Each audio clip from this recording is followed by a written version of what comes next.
Well, good afternoon. I'm really excited about this next discussion, which concerns the inextricably intertwined subjects of art and free expression and how it reverberates through society. I think we all know that art plays a vital role in enabling individuals and societies to reflect, critique, celebrate, and navigate many, many aspects of human experience and societal structures and power. And art, when unbounded, can be a powerful force for personal, social, and political change.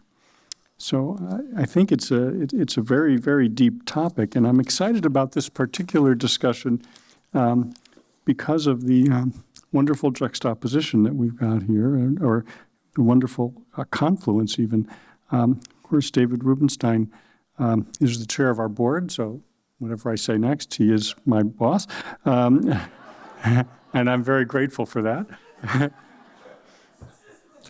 Free expression in action. And but he is also one of the most noted interviewers in the world. And so he's often in dialogue with people about very complex topics. And through his many activities, he has been deeply concerned with aspects of the American and democratic experiences in so many different ways. And he will be in dialogue here with the Pulitzer Prize winning author and playwright, Ayad Akhtar, who also reflects on diverse aspects of what the American experience is like for a variety of people with different, coming from different traditions. And so I think that it will be really, I'm just so much looking forward to seeing what this dialogue looks like and to seeing how these topics of art and free expression and our truth-seeking all reverberate. So please, David. Thank you. So thank you all for coming, and thank you very much for coming here, flying in today. It's the first and maybe only time in my life I'll be interviewed by someone whose the building is named after. Well, it's a very exciting moment in my life. If the interview doesn't go well, they might change the name. You never know. I doubt that. So when we talk about freedom of expression, very often what we're really talking about is verbal communications of one type or another. Somebody makes a speech, somebody does something where he writes or she writes something, but we're often talking about verbal or, let's say, written communications in some form or another. But the truth is, one way that humans express themselves is through art. We now know that at least 40,000 years ago, art was, there were works of art in Spanish caves and things like that. So humans have been trying to express themselves through art for thousands of years. And there are many other forms of art in which you can express yourself. You can do it through music, you can do it through photography, you can do it through painting, you can do it through plays, you can do it through all kinds of opera, dance, a variety of things. So you are an artist in the sense that you are a fiction writer, and you typically are talking about things in the written form. But as a general rule of thumb, when you're trying to write something in the fiction area, do you consider yourself an artist free to express what you could not express in a nonfiction way? Because if you're writing a nonfiction, you've got to be accurate in certain facts, and so you can't make things up. As a fiction writer, do you feel you have greater freedom to say what you want to say without having people beat you up for saying something that is politically incorrect? Thanks for that, David. That's a great question. So just a little context, maybe. I write novels and I also work in the theater. And I'm also, pertinent to this conversation, I've been the president of PEN America for the last 3, it'll be 3 years at the end of this year. So freedom of expression issues are on my mind quite a bit. And just a little context for that, which is that, I'm an artist and I don't want to have a political point of view. I actually feel that having a political point of view is a liability. I feel that, the writer I learned the most from is Shakespeare. I read him every day, and I continue to glean wisdom on how to become a better writer in his work. And you would never know if he was a Catholic or a Protestant, or if he was a monarchist, or if he was an anti-royal. Every point of view is fully expressed without quarter in his work. I think having a political persuasion is a liability to an artist, which is not to say that there are not great artists who've had political points of view, but I don't aspire to have one. But nonetheless, I've had to sit in the role of being president of PEN America for 3 years, and I've had to have some points of view on issues that I might otherwise have preferred not to. And one of them is this question of free expression. So I'll just back up and answer your question directly, which is that in writing fiction, the thing that I love about it is that I can make stuff up. So absolutely, that's the best part of it. Ideally, what I'm making up has a mythopoetic truth. The frame of reference for nonfiction is some sort of objective reality that can be fact-checked, double-sourced, what have you. And it seems to sometimes prevent the possibility of penetrating to the essence of something. We can often experience the world and feel like we're seeing the poetic or even the social truth of something in a simple interaction as we're walking down the street and observing two people. But if you have to fact-check all of those things and points of view and then report that and then say, allegedly, and perhaps it means it doesn't have the kind of impact that I'd like to have as an artist. Now, in the writing world, you often have fiction and you have nonfiction, but you have written in a kind of a hybrid, which is called, I guess, autofiction. Well, it's the truth, just better. Okay? But it's, in other words, you've used some biographical facts that are applicable and clearly verifiable that, let's say, apply to your life. Yeah. But you then write about things that presumably are not quite as accurate in terms of the actually having occurred, but it's something you have dreamed up in your fiction flow. So how do you marry the two, and do you want writers or readers to kind of understand what is the part of your life that really did occur, and how are they supposed to know what's the part of your life that didn't really occur? So you're referring to my most recent book, Homeland Elegies, which begins with a chapter about my father, who was Donald Trump's doctor in the 1990s, and yada, yada, and goes on from there and does all this crazy stuff. And the narrator has my name and many of the facts of my life, and it's quite a series of escapades that the novel unfolds through. I was cognizant of the fact that we are now in an environment where people are going to read fiction as if it were nonfiction. That is to say, if you're writing from the point of view of, like myself, Muslim American or whatever, and you're using a third-person narrator, people are going to say, well, that's probably him, right? I get this all the time. I had a play up on Broadway where this Muslim lawyer says all kinds of nasty things about Islam, and everyone assumed that it was me. So I thought, well, we're in an environment where people are reading all this stuff through the lens of identity anyway, so why don't we dispense with the charade? I'll give the narrator my name, and I'll sow some of the facts of my life that they could look up online if they're so interested, and let's go on this crazy journey into mythopoetic truth in a time of truth decay. Now, you have written plays and you've written works of fiction.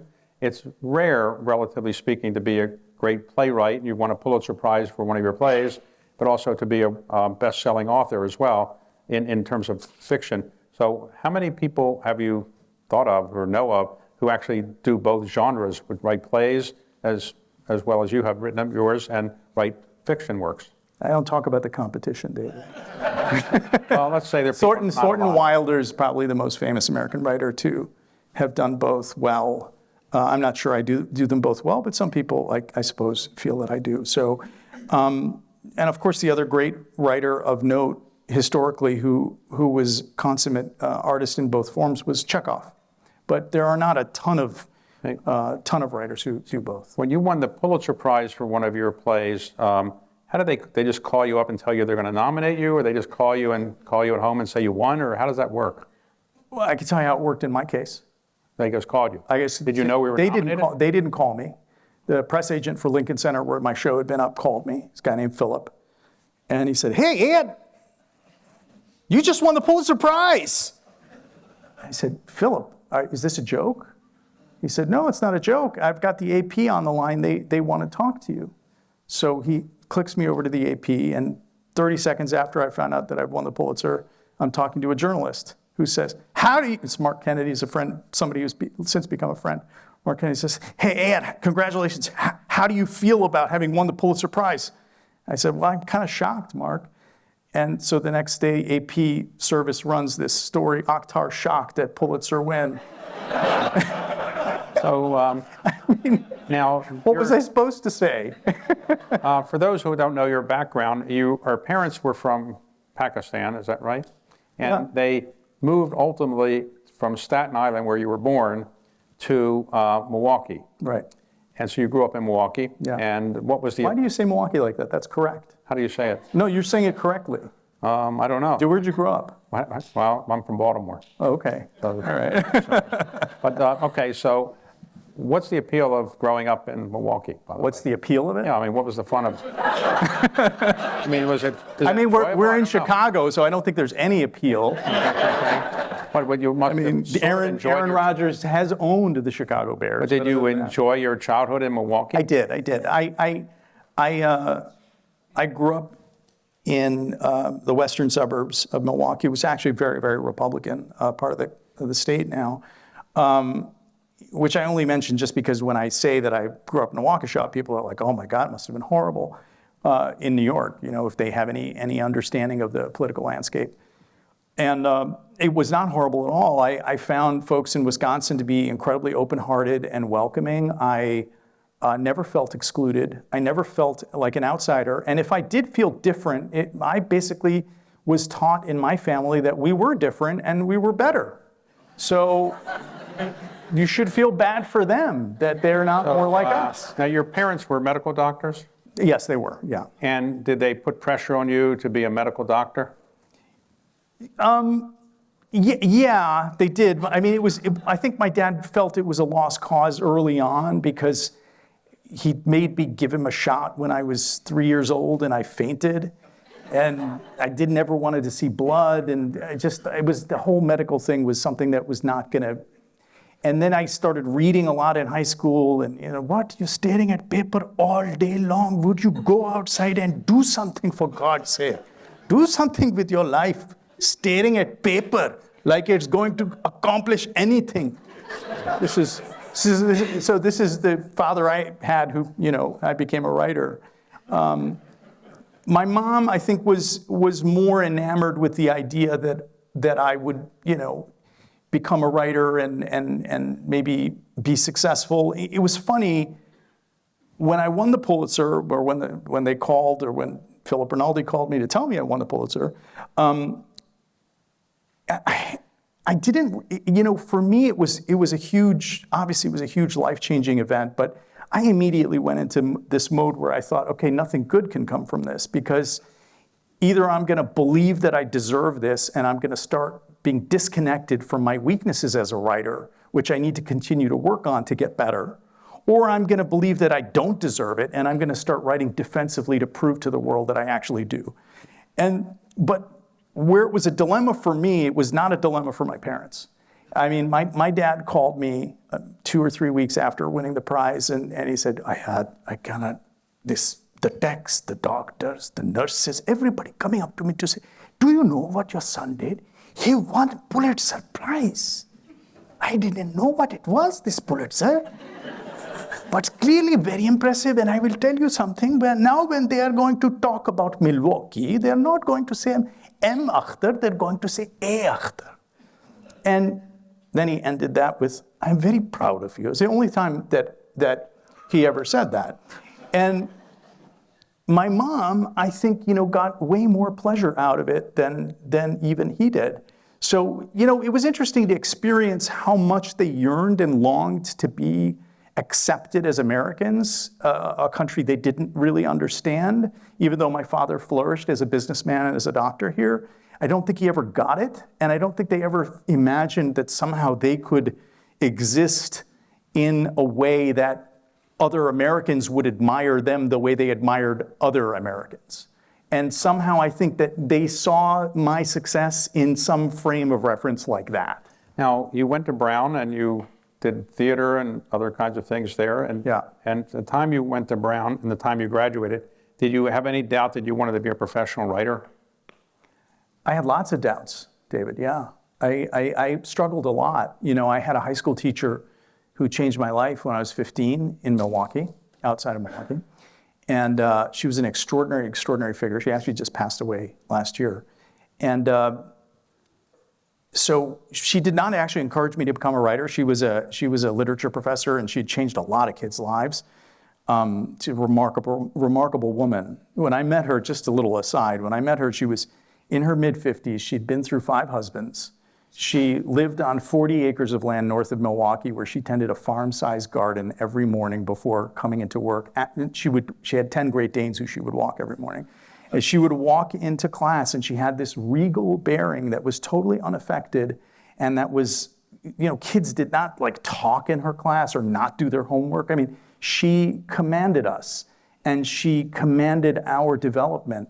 It was in her class at 15 that I first experienced what Edward Said would call the metaphorical dimension of existence, where I suddenly was, the capacity to think about the world and about the meaning of life opened up for me. Anyway, she made me want to become a writer, though she did not encourage me. As I said earlier, she said it was really hard and that I was probably not good enough. And nevertheless, my passion was so stoked by this encounter I had had with her that I wanted to be a writer. But that's 15, and I actually didn't have my first breakthrough until I was 39 years old. So it was 24 years of real, you know, figuring it out. Oh, you never thought maybe I should go into private equity or something like that? I thought about that a lot, to be honest. I did, actually. I mean, I just, you know, I had read this thing, a couple things that had affected me too much as a very young man. I read the thing that John Lennon apparently said, that life is what happens to you while you're making plans. Right. And then Kafka said the point is to get to the place of no return as quickly as possible. And I put those two things together, and I thought, okay, no backup plan, and I got to get to the point of no return. When writers often have what's called writer's block. Yeah. Which means you just look at the page and you can't come up with any good ideas. Do you ever have writer's block? I'm kind of superstitious about that, in the sense that I'd love not to talk about it. But in having said that, let me now say, okay, I can talk about it. I've been fortunate to not have writer's block, but maybe what I had between, you know, intermittently in a kind of punctuated form between the ages of 15 and say 35 was a form of block, like the block that nobody is hearing me, that I can't get my work out, that I can't get published, that I can't get produced, and I would keep, but at a certain point you start feeling exhausted. So there was that kind of a block. I've not experienced, you know, kind of creative block, because I usually have so many things going on at the same time, probably writing 6 or 7 things at any given time. So there's 2 types of writer's block I have observed. One is you're sitting there, you're writing a paragraph, and then you just can't come up with another paragraph. Another is you say, I just can't produce anything as good as I did, so I'm not going to ever try again. For example, Margaret Mitchell wrote Gone with the Wind, never wrote another book. Mm-hmm. Ralph Ellison, more or less, never wrote another book after Invisible Man. On To Kill a Mockingbird, during her lifetime, Harper Lee never published another work. Presumably, they all had some kind of writer's block. Their first book was so great. And so you won a Pulitzer Prize. I didn't give it a Pulitzer.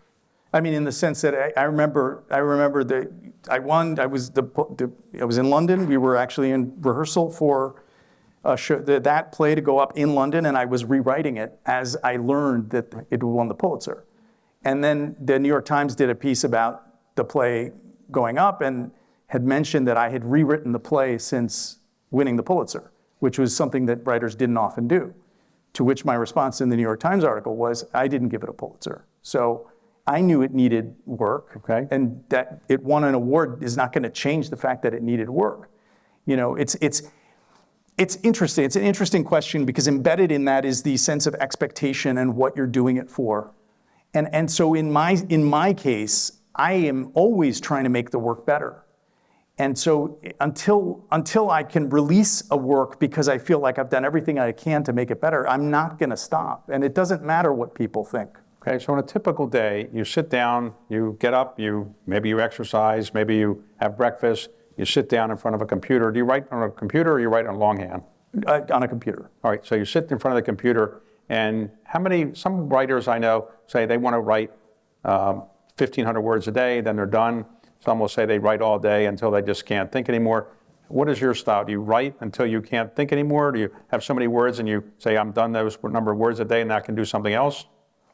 Yeah, I mean, ideally that's a good day. If I can, right now I'm working on a new book and I've got a, say, 700 word a day concept. And sometimes I'll go past that. I'll go to 9 or I'll go to 1,000. I start writing probably around 8:30. I have an office in the next town over, so I drive over to the next office and sit down. By 8:30 I'm writing. Hopefully by 11:30 I've gotten to that 700 word area. I have a lot of other things going on. So I have a play going up on Broadway next year in the fall of 24. I am doing the Broadway adaptation of La La Land. I'm writing a new novel. I'm in the process of writing a big espionage show with Ben Rhodes. So a lot of the other work that I'm doing will take up the second part of the day. Okay, so you write 700 words. You ever have the experience, you write the 700 words, you go into something else, and the next day you look at the 700 words and say, how could I have written such a bad thing? I don't like what I wrote yesterday. Or you always like what you wrote and you go on to the next thing? I mean, I probably have both that happen. I think I'm less punitive with myself. I know that there's a process involved, and sometimes that's going to mean I've just got to get words moving through me, and I've got to get them on the page, because it's not until it's on the page and I'm staring at it that I understand a little bit better what I'm doing. And other times I have been stewing in something for a long time. And for example, Homeland Elegy is a very good example. I wrote that book almost, the first draft of the book is almost unchanged from what you read. So when you write something, you want to get it published, you have an editor. And the editor says, well, this is not good, you change this. You ever say, I won a Pulitzer Prize, so how many Pulitzer Prizes have you won? And don't edit me. David, have you won a Pulitzer? I have not. No, you might someday, and then maybe you'll tell people that. I don't know. I mean, you don't tell people that? What's the justification? I mean, like, they're an editor. Presumably, if I'm working with them, I value their opinion. And if I was to say, I want a Pulitzer, F off, which I know writers who've done that. I mean, David Mamet famously had written a play, which it was an awful play. It remained nameless.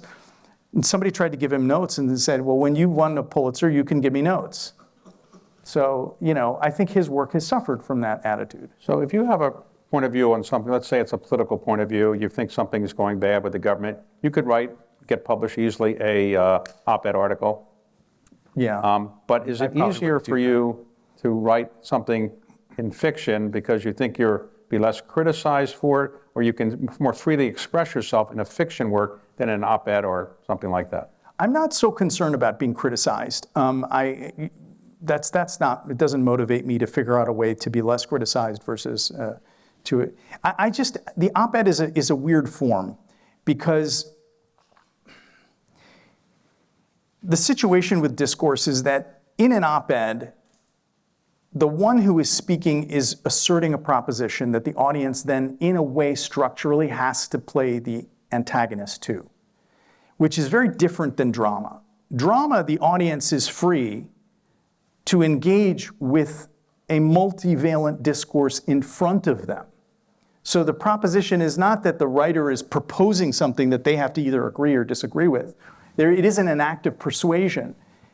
I don't function particularly well in that form, which is why, for example, dialogue like this to me is much more interesting. I would never want to come here and address this fine group of people with an assertion, because that is, I guess maybe in a way there's wisdom to the Socratic method of trying to find a way to a point of view. So let's suppose you've written a play and it's a very successful play, and let's suppose it's won the Pulitzer Prize, as one of your plays did, and then it's going to be produced somewhere. Yeah.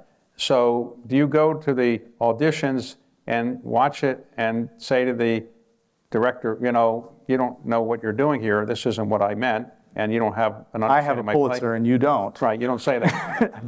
when they're trying to change your play or do something you didn't think, how do you do that when you're the author? You just say, look, you're the director, I'm not the director, or you just say, no, you really don't get it. Well, sometimes if somebody is really out to lunch, then you have to get them fired, but that's a separate issue. I mean, I think, you know, again, I will mention Shakespeare because I would be happy to talk about Shakespeare all day long with folks. Do you think one person is Shakespeare?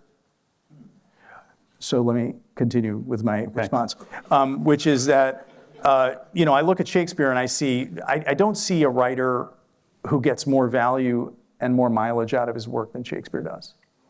Shakespeare is able to be done in every language, in every configuration. People tear apart the text and they do it as one-person shows, and they do it as, and there is a kind of creative freedom that is allowed with those texts. And to me, and of course I'm not comparing myself to Shakespeare, I'm just saying that that example to me is at the polar opposite of someone like Edward Albee, who had to, when he was alive and sort of still had all his senses, it was contractual that he had to approve every single actor of every single production in every single possible language that the show was done in. As if he would somehow know, if a group of Dutch actors wanted to do Who's Afraid of Virginia Woolf, what context does he even have to understand whether the director's casting is appropriate or not? Back to Shakespeare, do you think one person really could have written all that? Oh, do I think there was one person. writer? Yeah, interesting. It's this obsessive quality in you is responsible for your success, I think. Whether you think one person could have done all that. Well, there is a consistency of procedure in Shakespeare from play to play. And there isn't any real meaningful reason for me to imagine that there were many authors. Which is not to say that there are not sort of questions around what happened between the death of Shakespeare and the appearance of the first folio.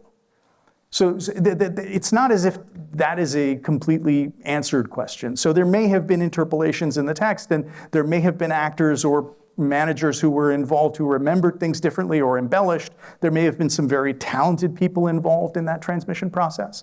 But Shakespeare, what is at the essence of Shakespeare to me is consistent throughout the work. So also from the procedure of the way that Shakespeare is working with language line to line, and the capacity to negate and assert meaning sometimes within a single single line of iambic pentameter is so consistent from play to play, from speech to speech, from poem to poem, that it's hard to imagine. You don't see the particular ways that Shakespeare is working with language in other writers in the same way. So were you ever interested in being in the movie world as well? Being a movie director?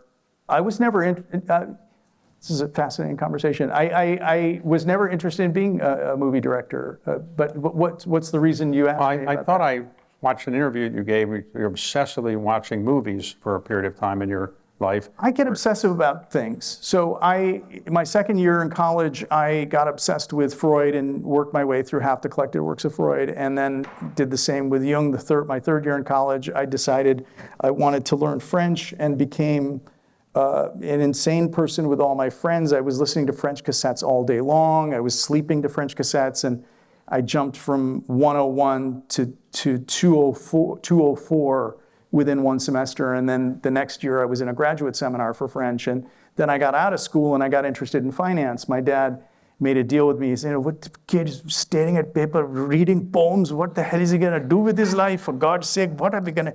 But he knew that if I was reading about something, I'd get interested in it. So he made a deal with me when I got out of college. He said, if you read the Wall Street Journal every day, I will pay your rent. So I was living in New York City, and I would walk up 3rd Avenue to 29th Street. There's a public library there, and read the Wall Street Journal every morning. And then my dad would sort of, soft inquiries. He didn't want to know if I had, he didn't want me to know that he was testing me, but he was testing me. I got obsessed with finance, and I think I understood for the first time, it was in my mid-20s at that point when I really got it. I was like, I never understood why decisions were getting made. Like, People say it's about the political decision about this, or it's about that, or it's about this rhetoric about being a good nation, or this, whatever it may be. It turned out all these decisions that were sort of obscure to me were really clear when you understood how they were structured by money. That money was really what was guiding decision-making in a larger sense. So I became obsessive about finance and actually did think about how wonderful it would be to work in something like private equity, because it was such a passionate, engagement with the world, you know? Never too late. So this is yeah, that's Never nice too to late. know. So, That's nice to know. let me ask, so today, if you were, let's say, teaching at the University of Chicago or Brown or wherever you wanted to teach, and you were teaching young students about the possibility of a career in writing, would you recommend it as a career because it's such an easy thing to do and the security of being a writer is so great? You mean that sarcastically, I'm guessing, right? I think I would say, and I do, people do ask me, and I do go to universities and colleges and talk to kids who want to be writers. And I think the thing that I say is that even today, I don't really learn that much from success. That failure has really been the place that I've grown. My vision of the world, my capacity to think and see and articulate, my ability to make connections has only grown through failure. Success has not actually taught me much. If anything, success has been a liability in most cases for me. And so I say this by way of warning them that what's ahead, even if the things go well, is enormous difficulty, a lot of hardship, and perseverance that they're going to need to find, and reservoirs of perseverance they're going to need. Now, PEN America, can you describe what PEN America does? Sure. It's about 100 years ago, group of writers across the Atlantic in the wake of the First World War decided to get together and see if there was some way that writers could be participating in trying to soften the tensions between European nations. And this led to a kind of regular meeting where writers were speaking out about political issues, but ultimately speaking out on behalf of a larger vision of humanity as reflected in our passion for works of art and the common heritage that we have with our love of beauty, if you will. And there was an American chapter that began just about the same time, connected to that chapter in Europe. And for much of that 100 years, PEN America, which has been led by some enormously illustrious writers, Norman Mailer and Susan Sontag, Salman Rushdie, Andrew Solomon, has focused mostly on helping writers in other parts of the world who have run afoul of power, who have spoken truth to power and have ended up in jail or need visas to get out or need support or in jail and need some kind of, diplomatic or cultural pressure put on their regimes in order to get them out. But in the last 10 years or so, PEN America has increasingly been focused on threats to free expression and freedom of the imagination in the United States. So that's the place that I have found this organization. So today, do you think the pressure to conform and say things that are politically correct, that pressure on writers is greater than it was 50 years ago in the United States? 50 years ago would put us in the late 70s. I certainly think that the pressure is greater. I think that who is able to write now is if you went back that far, you're basically looking at one type of person that's getting published and taken seriously as a literary writer in America, and that's a white man. Now, 50 years later, that's changed. So there's been a significant advance in that respect, but I do think there has been a significant chilling effect of us. I joke in public these days that I feel like we're entering an era of socialist realism without the genocide. I think that the codification of forms and the accepted ways of talking about certain issues and ideas and identities is leading to a kind of, deformed version of our world that we sometimes perhaps participate with in order to make ourselves feel better, or as a perceived act of political defiance to a political dysfunction, as we saw in the last panel, that we're beset by. I do think we've got a problem. You know, we have the right that seems to be using the power of the legislature and other means to suppress free expression out there. And I think in organizations and in universities and not-for-profit and cultural centers, the threats are coming from within. They're coming from the left. So I think people are caught on both sides of that.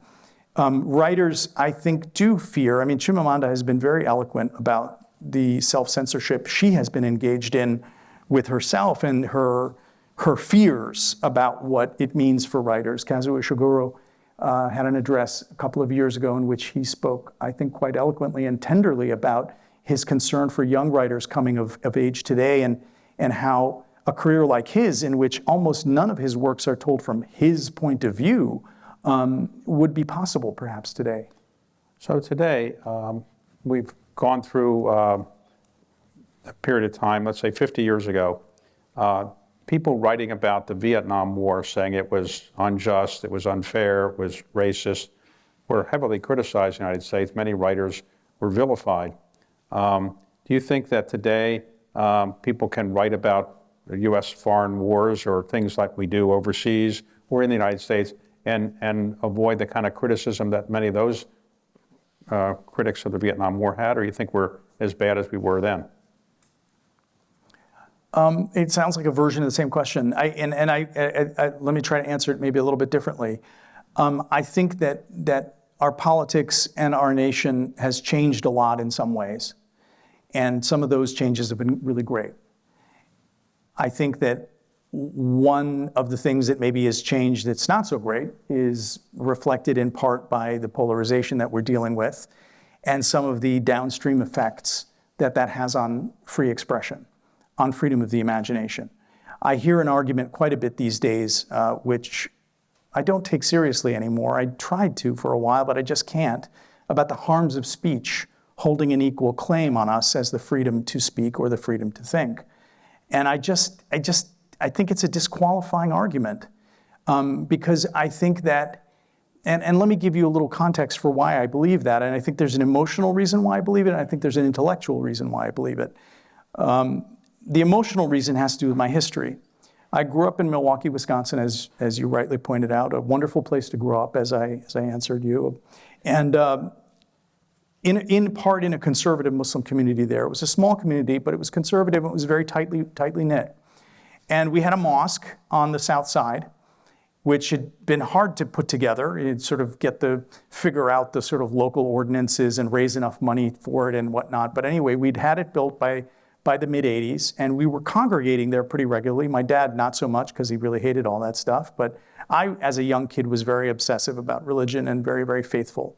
And so I always wanted to be there. When the Rushdie affair happened, it really tore the community apart in this profound way. It was a very, very contentious moment. And people were, very few people had read the book. Almost nobody read the book, but people were told it. And there were a couple who had read it, or they'd read enough about it to know what they thought it was about. And what they said to us about it was really quite shocking. Here was Salman, a Muslim, who was saying such unnecessary things about the Prophet and about our tradition. On what grounds? And moreover, he was using the kinds of things that the West had been saying for 300 years about us.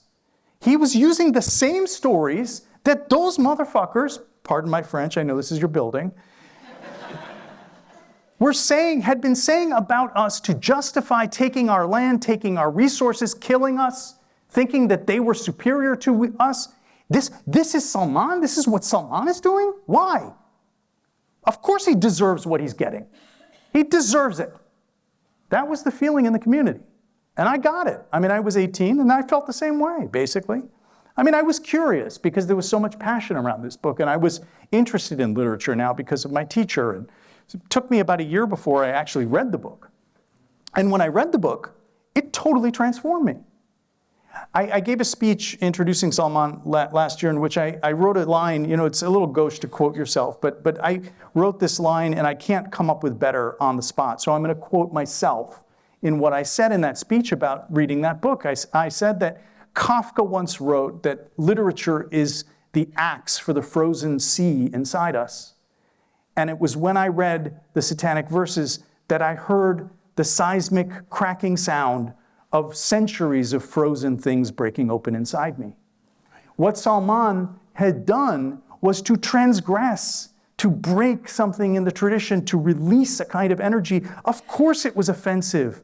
Of course it was harmful. It was so harmful that many people died because of it.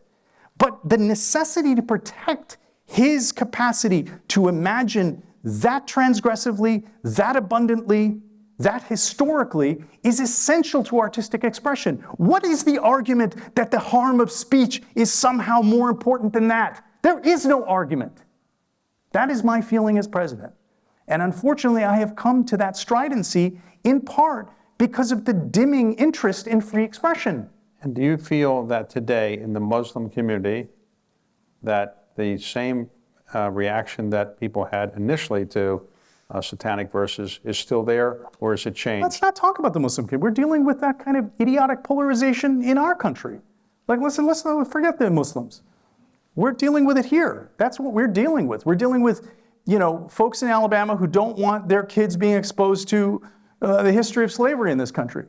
We're dealing with folks who feel that, misrepresentations of trans identity are somehow harmful to the trans community. So they should be stopped. Everybody's trying to figure out how to stop somebody else from saying something that they don't like.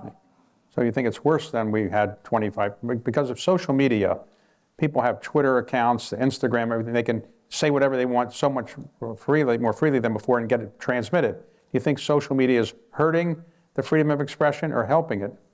Helping because people can say what they want and get their message out, or hurting because so many people see what other people are saying and they get so upset that you produce the kind of divisiveness that we have?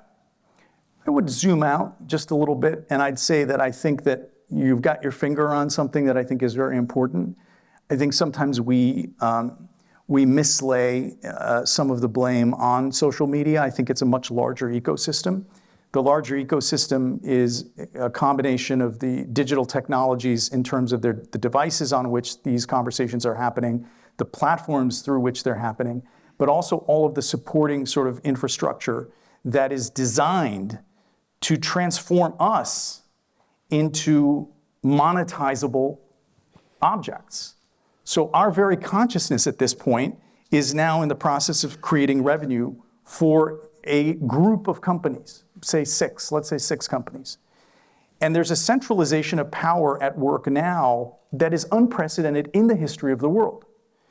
Marx articulated a vision of what the Industrial Revolution was doing to European society and what advents capitalism were going to bring, and gave us a story and a way of talking about empowering the proletariat. That model is no longer meaningful or helpful because we're not talking about workers anymore. We're talking about all of us and how all of us are subject to the regime of predictive, automated monetization. And so when you talk about free speech is unfolding now. Speech is unfolding in public forums that are increasingly central. That is to say, the social media platforms, those devices, and the speech that reigns, as Mr. Axelrod mentioned earlier in the last panel, is a certain kind of speech. Now, the reason that speech is so predominant within that ecosystem is because that speech is monetizable. And when it's monetized at scale and pushed out because it is more emotionally charged or it is more politically polarizing, or actually, as we now know from vast data that has come to us over the last 10 years, disinformation travels more quickly and travels much, much more effectively. That is the model of speech that is happening in what now passes for the public square. And this is not an issue, this is not a philosophical issue. This is an issue, this is an antitrust issue. It's an antitrust issue because we're talking about 5 or 6 companies that have commandeered the world's cognition. And we're talking about bathrooms? Which is not to diminish the importance of identity, but there is no, these are incommensurate concerns. So you would say that the big technology companies you're referring to have done things that are not helpful to freedom of expression? I feel you'd be a great straight guy, side man. You know, I don't even know how to answer that. Well, you're not a big fan of. Well, but it's not. I'm not trying to. It's not. I'm not moralizing. This is a fact. This is a fact. The fact, and I'm sure you know what's happening right now at Microsoft. Microsoft is about to become the most powerful company that the world has ever known, probably by a factor of 5. That is to say, the British East India Company has nothing on what Microsoft is about to become because of AI. Because of AI. No, not just OpenAI. So we're in a world that's already taken over. And we cannot muster the political will or the analysis, the sufficient analysis to understand the redress that's required. So today, as a writer who sometimes says things that other people might not like, do you worry about the possibility of being physically attacked because of what you've written? Or is that something you think is not realistic that you have to worry about? I don't. I'm sure it is realistic. I mean, people talk about wanting to have me killed in Pakistan and stuff all the time, but that's not my concern because, and I don't try to make myself look some kind of like high and mighty or whatever. I'm just being honest about it. That's the job. The job, if I'm going to be a writer, is to do the job, which is to tell the truth as I see it. And then suffer the consequences. I may suffer the consequences of getting it wrong. I may suffer the consequences of getting it right and pissing somebody else off enough that they may want to hurt me.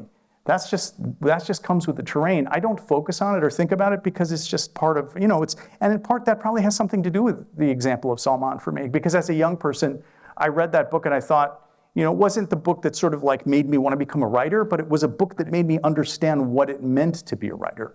Now, in one of your books, you talk about what happened in 9/11. And I guess to some extent it's fiction, to some extent maybe autobiographical. It's all mythopoetically true. As I said, the truth, but better. So, but what for those who haven't read it, the essence of it was you thought that because you were Muslim, you were going to be looked at much differently than you had been before 9/11. Is that the essence of it? And you thought you were isolated more and you didn't feel as integrated as an American as you once had thought you were. I think the essence of it was to recognize that Muslims were put in a very, very tricky position. And I think that, to pretend that there was not jubilance at the comeuppance that the West was finally getting is naive. Of course there was jubilance. It's not, the Chinese have a wonderful proverb, in a house where the son kills the father, the causes do not lie between the morning and the evening of a single day. And it's astonishing to me. I did an interview with David, can't remember his name, and Fresh Air, the guy who's supposed to take over for Terry Gross. And we were talking about this book, and we were talking about that passage in particular, and and I was explaining that it's infuriating, really, as an intellectual and as an American, and also certainly as a Muslim, that 20 years after the fact, we still cannot have a reasoned conversation about 9/11. We still cannot understand that there is a historical genealogy that led directly from the United States back to itself on 9/11. We can't even have that conversation. To which, I can't remember his name, David something, says to me, so let me for the reader, for the viewer, for the listener, I want to make sure clear, you're not advocating mass murder. I'm trying to have a conversation about the historicity of 9/11, and you're still concerned 20 years later about managing my rhetoric so that I don't come off as defending a mass murder? what kind of a conversation are we having? So that's the dilemma, the dilemma that the book is trying to present, which is the combination of divided identity, divided loyalties, Right. And a loyalty against the United States, but also being American and loving America and recognizing the complexity of something like 9/11, whereas nobody else is, and then being seen both as the reason 9/11 happened, when of course I had nothing to do with 9/11, and also somehow a victim of it, actually. So as we look at the United States today, not perfect. Sorry to yell at you. This is how I get. Yeah. We look at the United States today, and obviously not perfect in many ways, but as you look at the freedom of expression opportunities here, how do you compare them with other major industrial countries? I mean, clearly there's always going to be some countries that are small. Maybe it's easier to deal with freedom of expression in Denmark or Finland or something. But if you take the major industrial countries, do you feel the United States is really better than other countries in allowing the freedom of expression, or really we've retrogressed and we're really behind some other countries? It's interesting you mentioned Denmark. Denmark just passed this law banning the burning of Qurans. And I think that the question of how to integrate and how to deal with the wrongs of history and how to frame changes within a social body in order to address those aporias or those neglected and often subjected populations means that there's going to be a rough and tumble around this question. But I think that it's a mistake. I personally believe, and it's taken me a long time to get to this position, which is maybe why I feel so strongly about it, because I think I really understand this issue. There isn't really an alternative. Like, you just have to defend the right for people to say stuff you don't like.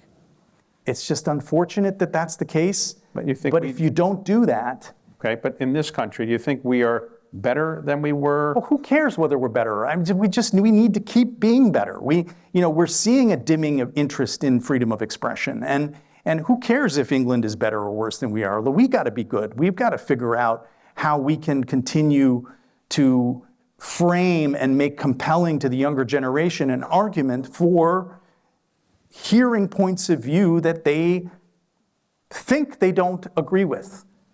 They might actually agree with more of what they don't want to hear if they understood what they were really listening to. Okay.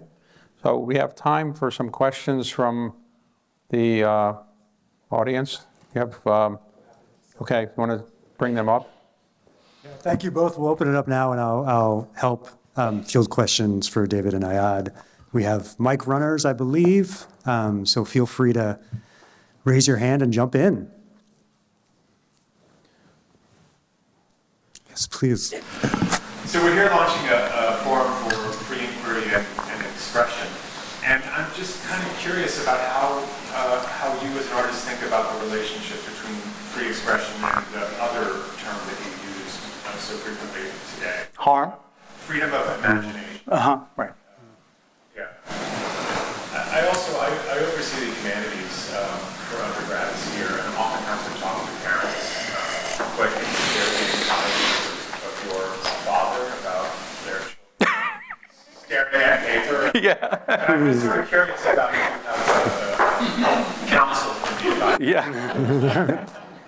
Well, and look, the best counsel is to say that folks who are really responsible for hiring at Goldman and Google are looking for people in humanities. Like, that's the truth. That if you want somebody who has the capacity to find the far metaphor, which is Aristotle's definition of genius, the capacity for far metaphor comes from the rich dialogic relationship that we experience through literature and social sciences and all of those things that help us to see a picture that is more complex than, and I don't want to diminish the importance of math and science, but math and science is giving us a world in which we don't have to do anything but just sit on a couch and watch TV. So that's my sort of response to that, somewhat facile and flippant. But the second question, the first, what was the question about the freedom of expression? The relation between freedom of expression and freedom of thought. I think it's a continuum. I think, the freedom of the imagination is where it begins. And the freedom, what we're really talking about, to me, democracy, what is democracy? Democracy is ultimately the ability or a social, it's an environment or an atmosphere in which one can come to understand reality by one's own lights. That there is not an authoritarian or a power structure that is telling you what reality has to be. That you can go about the process of trying to figure it out, and hopefully through debate and through encounter with points of view that are not the points of view that you believe. Science advances in this way. So I think that the connection between freedom of the imagination, freedom of thought, freedom of expression, it's all the same thing, but it's just, where is it occurring? Internally, externally, et cetera, et cetera. The second row here, we have a question.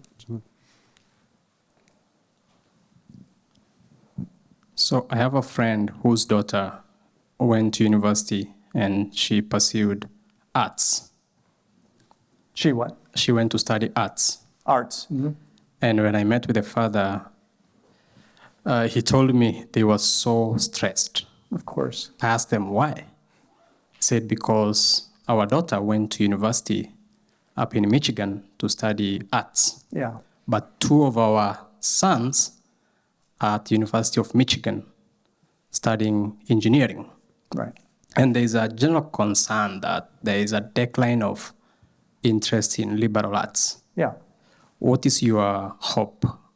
I don't have hope. I have a passion for the humanities and a passion for the arts, and I would give my life for Shakespeare if he was alive. Thankfully, he's dead. I see the enormous value of it, and I don't always understand why we've lost our fascination and interest in the best that has been thought and felt and experienced, and the great pleasure that the great works of art give us, and they make life worth living. But I do have some thoughts about what has happened. I think the MBA has not been a helpful advent in the way that American life has become overrun by business administrative thinking, and that universities are not immune to that. It's hard to feel bad for what's happening to universities when they're charging people $60,000 a year, and they've turned into customer service outfits, and their departments are filled with lawyers dealing with liability, and they've got a $10 billion endowment that they're trying to make sure the return on investment, and they turn into a real estate concern. It's hard to feel bad for what's happened to the university. If the university is going to take seriously its charge, its Socratic charge, if you will, then let's remember that Socrates was willing to die for his ideas, whereas universities are not even willing to get sued. To me, that kind of boils it down to the essence. And if young people are going to come to institutions like this, these beautiful spaces, and have these experiences, then they're going to figure out where the money is and what the values of the institution truly are. I don't think the values of American universities are about the humanities anymore. I don't think that those universities reflect those deeper values. And I don't mean any aspersions on any of the wonderful teachers who have given their lives to the humanities in this room. But I think that you are probably caught in this system in some way and feeling frustrated by it. But I think that we kind of do have to go back to first principles if we want to try to solve that issue. And I don't see us doing so, which is why I don't have hope. Got a question from Chris in the middle, near the back there.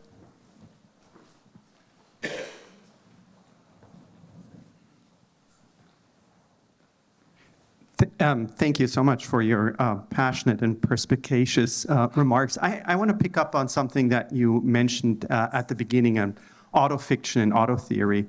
And I think it grows out of a particular, so to say, state of our public discourse when it comes to the art, but also many other aspects, namely how we're tying discourse to identities, which is obviously, on the one hand, a great thing because it means that groups that have been somewhat underrepresented and have been barred to participate in discourse can participate now, and we can hear a diversity of lived experience that we didn't have access to. On the other hand, we are also seeing that a policing that, so to say, that associates particular that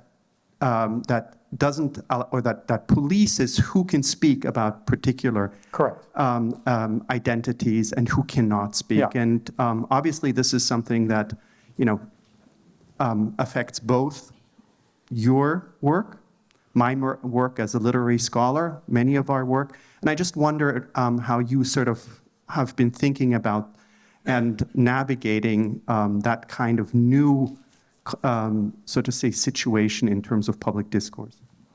Thank you for that question. I don't have an answer, but I do have some thoughts. And I think as with anything that I will say, it's driven by paradox. I trust paradox as an artist, and I trust it as a principle of discourse as well, actually.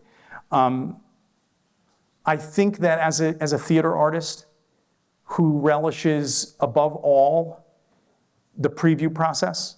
So for example, on Broadway, we have 3 weeks as playwrights to sit in the audience and watch the play at night, make changes, and have rehearsal the next afternoon for the new changes to go in that night.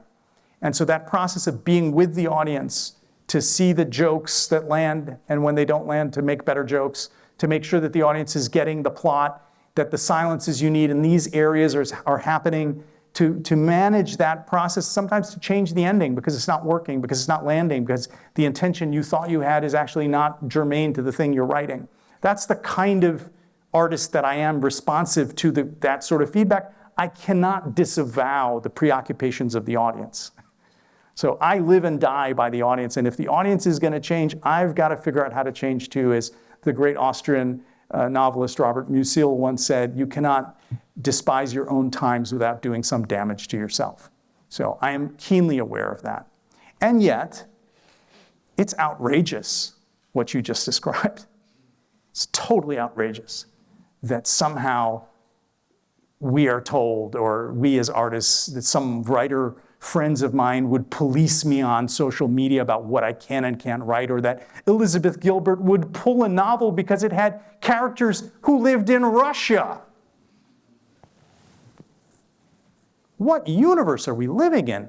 And how is that going to create good work? And is it enough to have work from a lot of points of view that isn't great? Or is it better to have really great works? I want to have really great works. I want to write some really great works. I don't care about the other stuff. So again, you see the paradox.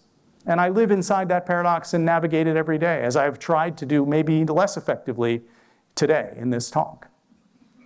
Excellent. Rick Schwader, second row, Professor Schwader. First, I want to say that is one of the most tremendous interviews I have ever heard, and I want to thank you for it. I found it both candid and inspiring. And when I say inspiring, I have to put that next to your last comment that you're not hopeful, maybe even hopeless about the future of the university.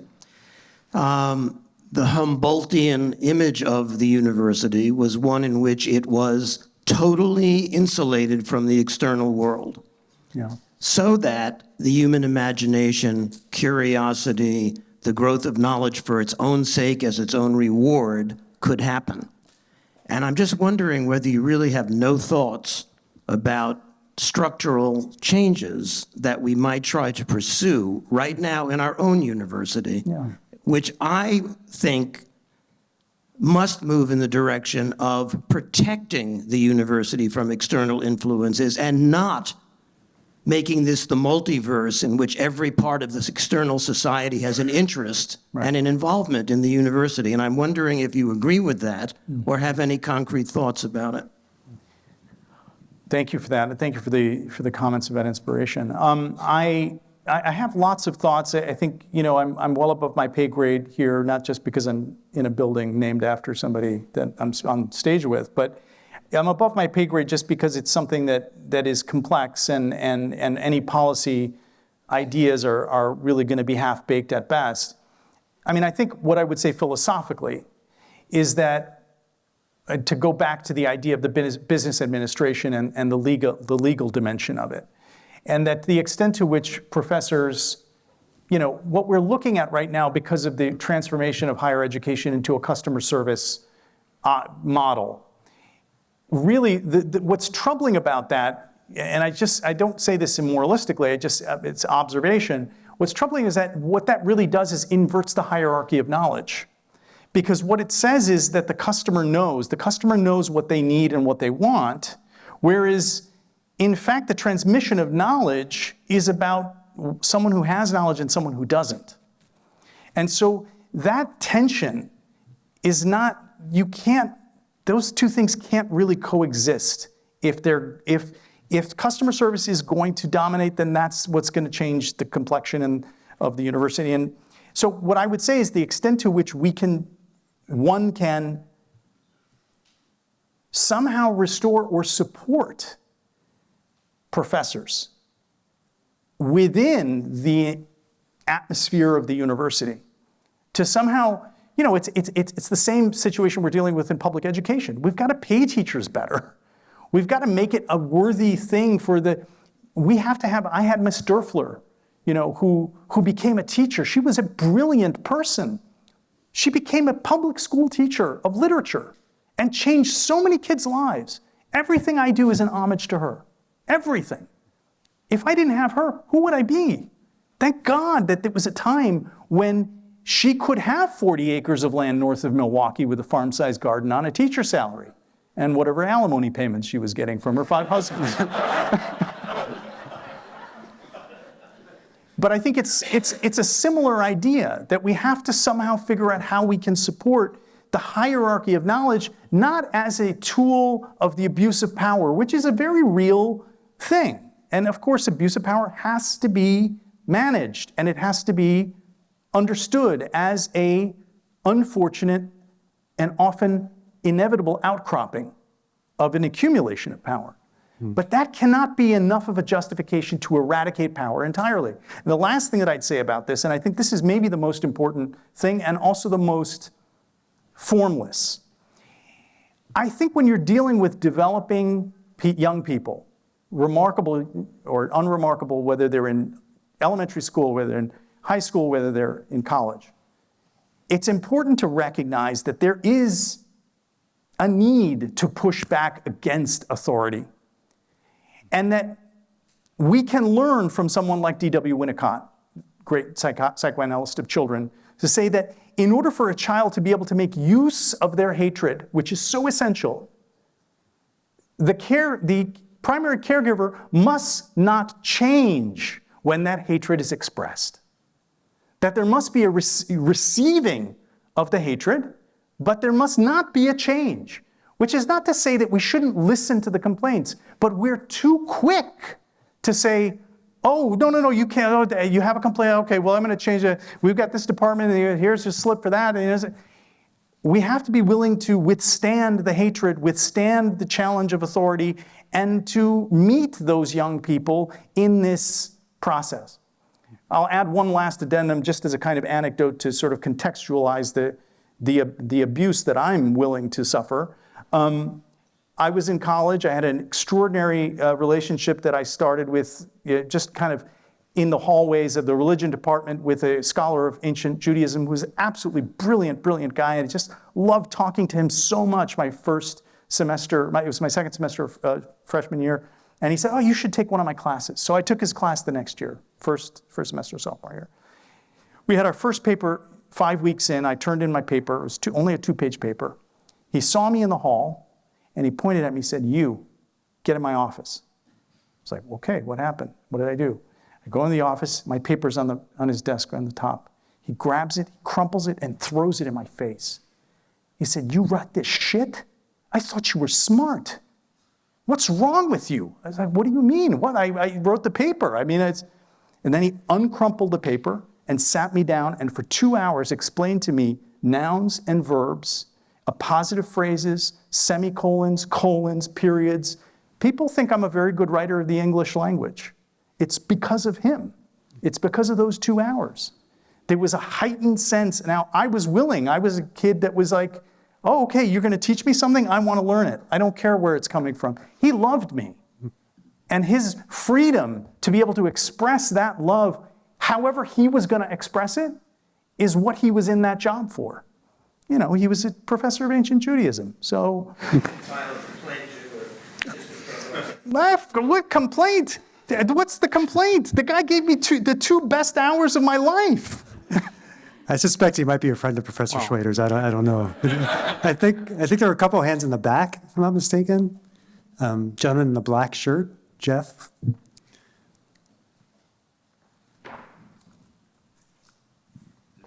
Hi. So you mentioned about Shakespeare not having a political point of view, and at the same time, he has a lot to say about the human dimension of politics. Yeah. So how do you see that expressing itself in your own work? Oh my God, I could never answer that question. But yeah, no, what's wonderful about Shakespeare is his capacity to see the patterns of human behavior and the unfolding, sort of the interlocking and unfolding archetypal situations that seem to emerge. You know, there's a wonderful book, I can't remember, is it Robert Belknap, called Plots? Brilliant book about Lear and Dostoevsky. And he asserts at one point, and I think I've never thought of this before, that every major Shakespeare plot begins with a lie. And it's true, actually. You sort of think about it. Every single plot is set in motion by a lie. And there is something deeply wise about recognizing that life in the world is about lying.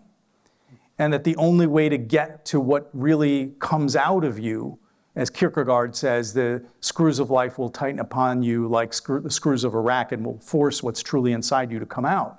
That's every one of the great Shakespeare plots is that rack tightening. So, you know, those are the kinds of polarities and wisdoms and vibrancies that I find in Shakespeare. And, you know, hopefully someday somebody would even deign to, you know, talk about such things about my work. But I could never predict it. So, excellent. Question over here. Hi, thank you. I'm a student in the college. I also wanted to ask about Shakespeare. In one of his letters, John Keats tries to explain Shakespeare's greatness, and I don't know if you're familiar with this, but negative capability. Negative capability. Yes. To John Dilthey. Yeah. Yes. I was hoping you might talk a bit about how do you write from your experience, about your experience, but yet still sort of escape and transcend your experience, which seems to be, at least if you take John Keats, and Shakespeare is the best example of the greatest kind of writing. I mean, because you know the letter, you know how he articulates it, and what he says is that it's the sitting in the question without the irritable reaching toward fact or the answer, right? And I think that's the challenge for a dramatist, because the impulse is always to find a situation and then to resolve it, to know how it's going to end, to know what its meaning is, to know what other people are going to think, and it's resisting that all the time. And sometimes the only way to resist that is to throw it all up against a wall. You know, as Richard Foreman once said, the solution is the least rejected option. So Disgraced, for example, a play that I wrote, which, as David said, won the Pulitzer, went through 13 endings. So that was my way of dealing with it. I'm very inspired by that quote. I have it up on my wall. So. We have time for one more question. I think Gabriel in the back. Second row from the back.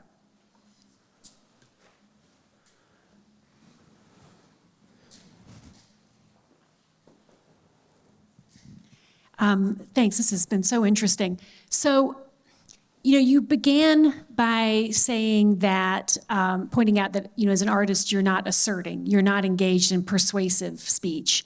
Some of the earlier panels, when people were talking about sort of going beyond having the liberty to say what you think, but how to speak in a way that's respectful of the audience, and somehow going beyond just exercising your liberty, but doing it well with respect to an audience. And so I'm just wondering if you could tell us a little bit about how you think of that, given that you're sort of resisting the idea that artists should be trying to persuade somebody of something, or also resisting some of the pressures from the left, which are coming from a sense of, art has a political effect, and you've got to make sure that you've got the right political effect. What do you think is your responsibility as an artistic writer to your audience and to the larger political community? To absorption in a higher order of being. That's the goal. The goal is to absorb the audience in a higher order of being. That's what art can do better than anything else. If you want to shill for an identity and talk about how great it is to be whatever, PR is a much more effective way to do so. So is advertising. And it turns out that that's the model we're living in. We're living in the advertising model of consciousness today, which goes back to the idea of the centralization of power and the expression of human creativity and human expression in centralized ways that are owned by 6 companies who are selling us stuff all day long. So it's no surprise that we spend all our time on those platforms selling ourselves and getting stuff sold to us. And the self-promotion is now political speech. And it's activism. See me, this is my activism. It's not art. It certainly doesn't absorb me in a higher order of being. So that's what I'm struggling with. Again, as I said, everything's a paradox. Anything valuable is paradox, so the opposite is also true. And while I say that I want to be in conversation with David, though I barely let him talk, this was a situation that would allow me to have a freer interaction with you and not assert, not to come here with a thesis, but to meet you with the questions that you may have and see where we can find together some common shared understanding or interest or disagreement. So I am interested in persuasion. I'm very interested in what you think. I really want to get your hearts and your minds, but I don't want you to think that I'm doing that. So, Well, well, that's the final words. Thank you very, very much, Ayad, David. Excellent conversation. I would just say, if your experience at Brown was the 2 best hours of your life, I hope you'll think this is the second best 2 hours of your life. Thank you. Thank you. Thank you. Good job.